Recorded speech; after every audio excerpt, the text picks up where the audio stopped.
Carleton. The government with the worst economic growth since the Great Depression is the one right across the aisle right now, and we're not part of that government. But this finance minister said that COVID is a time for epiphanies.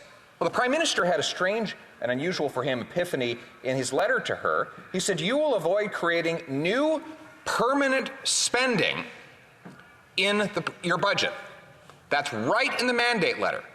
So yes or no, will the finance minister honor the Prime Minister's letter and avoid all permanent new spending?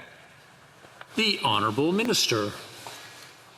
Mr. Speaker, the member opposite seems afraid to embrace the idea that public investment can actually support Canadians during their time of need. I'd point him to the words of the chief economist of the International Monetary Fund, Gita Gopinath, who indicated that it can be not just economically responsible, but fiscally sound at the same time to make public investments to support Canadians during a time of emergency. And with respect to the epiphanies he seems to be referring to, I'd remind him that there's nothing radical about trying to fight climate change while we grow the economy, to support women while we grow the economy, and to support vulnerable Canadians. I hope that he'll support the budget when he has the opportunity at the first instance next week.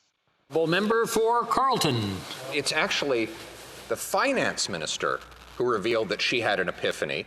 I guess we're going to learn what was in that epiphany. We already know what was in her mandate letter.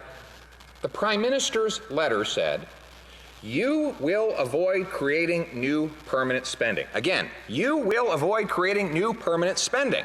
That's necessary because Canada is currently on trajectory for a massive debt crisis if we continue to borrow at this rate. So yes or no, will the finance minister honor the Prime Minister's written word to introduce no new permanent spending?